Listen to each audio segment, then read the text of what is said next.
ने उनको इन्फॉर्मेशन दी, उन्होंने उस इन्फॉर्मेशन के लिए कहा कि ये तो ऐसा करने वाली है, क्यों पैदा करता फिर ऐसे। फरिश्तों का ये मकसद नहीं था कि अल्लाह इंसान को ना पैदा करे, लेकिन वो जानना चाहते थे क्यों पैदा किया जा रहा है। तो अल्लाह ताला ने सवाल करवाया, फरिश्तों ने सवाल के जवाब नहीं दे पाए, इल्म नहीं था उनको इस चीज़ का। आदम अलैहिस्सलाम को इल्म सिखाया और कर दिया। इससे एक बात पर क्या पता चली, इंसानियत को फरिश्तों पर भी फौक़ियत इसलिए मिली इल्म की बुनियाद पर। इल्मी तो था ना, वरना फरिश्ते तो ऐसी इबादत करते अल्लाह की जिसके बारे में हम इंसान तो सोच भी नहीं सकते। रुकू तो रुकू, सजदा तो सजदा, तवाफ तो तवाफ ही चल रहा है। तो इंसानों के मुकाबले में फरिश्तों के कम है। पर इंसानों के मुकाबले में जाहिर सी बात है, इंसानों की अफजलियत जो अशरफुल मखलूक़ात कहते वो इल्म था। आदम अलैहिस्सलाम की पहचान थी इल्म, है ना। तो कोई एक इंसान जाहिल नहीं हो सकता कभी भी, याद रखिए। जाहिल है तो वो तो वही सिफत ही नहीं है उसमें जिस सिफत पे अल्लाह ने आदम अलैहिस्सलाम को पैदा किया। और अगर उसको इल्म है तो सबसे पहले उसको इसका इल्म होना चाहिए कि उसका बनाने वाला कौन है। अगर वो नहीं है तो फिर उसने कुछ भी इल्म हासिल नहीं किया। इसलिए कि किसने पैदा किया इंसान को, वो सबसे अहम चीज़ है ना। इससे अहम और क्या हो सकता है। जो हमको खिलाता है, जो पिलाता है, दुनिया में एहसान करता है, तो उसका एहसान हम मानते हैं। जिसने पूरी कायनात बनाई, सब चीज़ों को चला रहा है, हमारे लिए सब कुछ कर रहा है, उसको पहचानना है। ये अहम चीज़ है, याद रखिए। तो बहरहाल जब वो कर लिया, फिर उसके बाद अल्लाह ने हुक्म दिया फरिश्तों को कि आदम अलैहिस्सलाम को क्या करो, सजदा करो। झुक जाओ आदम अलैहिस्सलाम के सामने, सजदा करने का अल्लाह ताला ने हुक्म दिया था। ठीक है, आदम अलैहिस्सलाम को अल्लाह ने फरिश्तों को क्यों हुक्म दिया सजदे का, जबकि वो इंसान है और हम जानते सजदा नहीं किया सकता। देखिए, सजदे की दो किस्में होती हैं, एक सजदा इबादत और एक सजदा ताज़ीमी।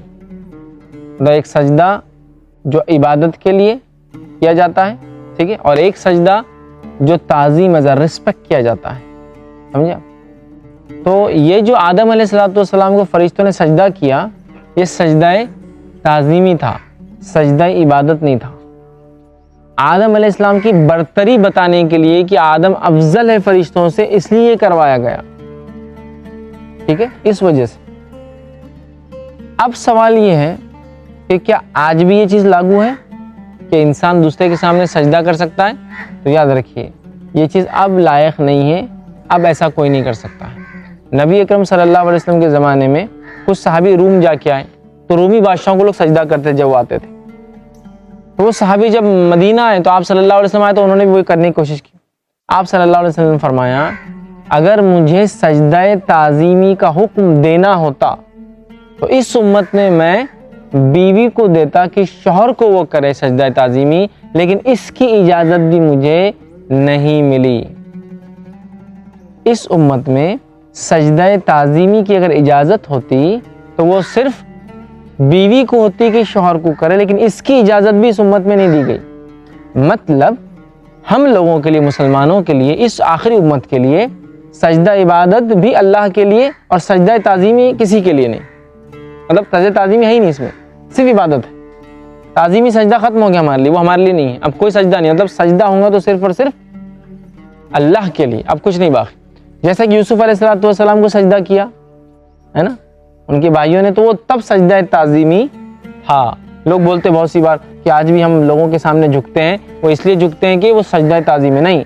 अब सजदा ताज़ीमी इस उम्मत में अगर होता किसी के लिए तो वो सिर्फ और सिर्फ बीवी के लिए होता कि शौहर को करे, लेकिन इसकी भी परमिशन नहीं है। इससे एक और बात पता चली कि शौहर का कितना मुकाम है, और शौहर को एक बड़ा मुकाम दिया इस्लाम ने और शरीयत ने। ईसा अलैहिस्सलाम के ज़माने में भी हम देखते हैं कुछ वाक़यात मिलते हैं, लेकिन नबी अकरम सल्लल्लाहु अलैहि वसल्लम ने इसकी भी ममानियत कर दी। अब ये सजदा भी ताज़ीम वाला किसी को नहीं हो सकता, ये इस उम्मत में हराम है। अब याद, ये बात क्लियर होना चाहिए हमारे सामने।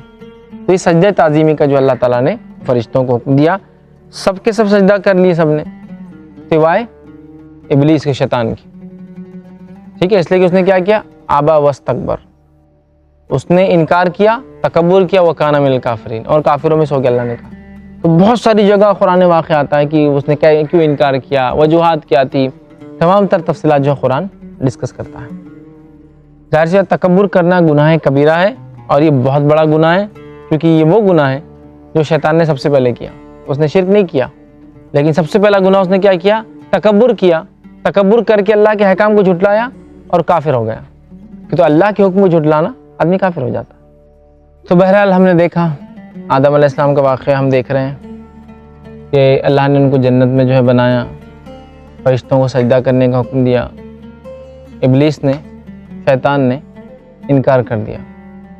थोड़ा सा यहाँ रुक कर इब्लीस के बारे में देख लेते हैं, क्योंकि उसने इनकार कर दिया, तकब्बुर किया, अबा वस्तकबर व काना मिनल काफिरीन, तकब्बुर किया, इनकार किया, तकब्बुर किया और काफिरों में से हो गया। तो इब्लीस कौन था ये भी देख लेते हैं।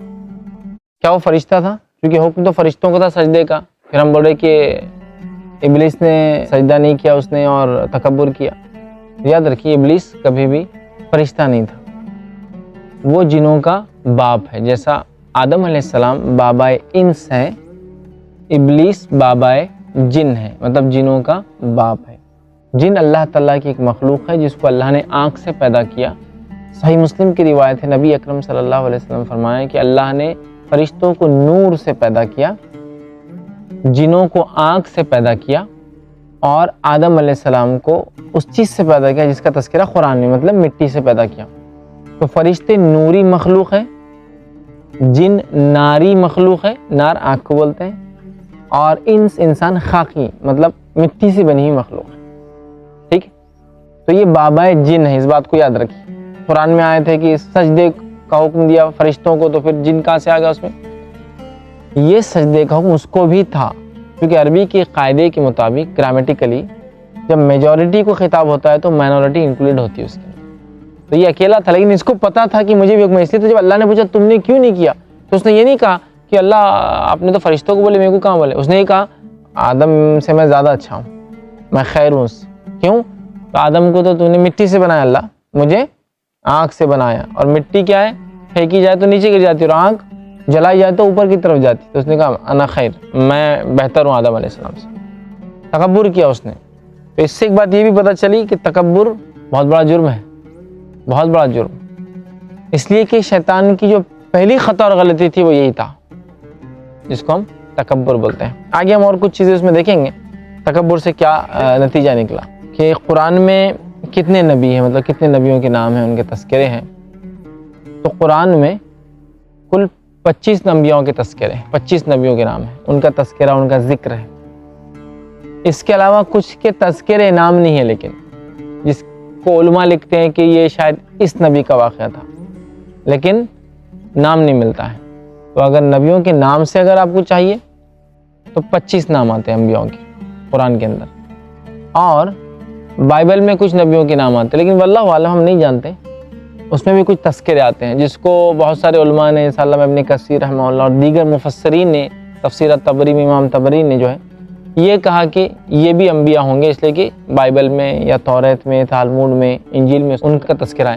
तो ऐसा सब मिला तो 75 हो जाते हैं, फिर 50 एक और ज़ायद आते हैं उसके अंदर। बहरहाल वल्लाहु आलम, इन 25 का तो अल्लाह ने नाम लिया है। इतने लाखों में से 1,24,000 में से 25 का नाम ही आया है, उन्हीं का तस्करा है। तो अब देखिए हम आगे चलते हैं, और आदम अलैहिस्सलाम के बाद जो सजदे का जो मामला हुआ और इब्लीस ने इनकार कर दिया, वो बात हमने देख ली। अब अल्लाह ताला ने जो है आदम अलैहिस्सलाम को जो पैदा किया उसके ताल्लुक से नबी अकरम सल्लल्लाहु अलैहि वसल्लम कुछ हदीस देखते हैं, उनकी तख्लीक के बारे में, पैदाइश के बारे में। आइए हदीस देखते हैं। वो हदीस इस तरह से, अबू मूसा अशरी रज़ी अल्लाह अन्हु हदीस के रावी हैं, वो फरमाते और कहते हैं, ये जो रिवायत है मुस्नद अहमद की है, आपने फरमा कहा कि अल्लाह ताला ने आदम अलैहिस्सलाम को तमाम ज़मीन से जमा की गई मिट्टी से पैदा किया।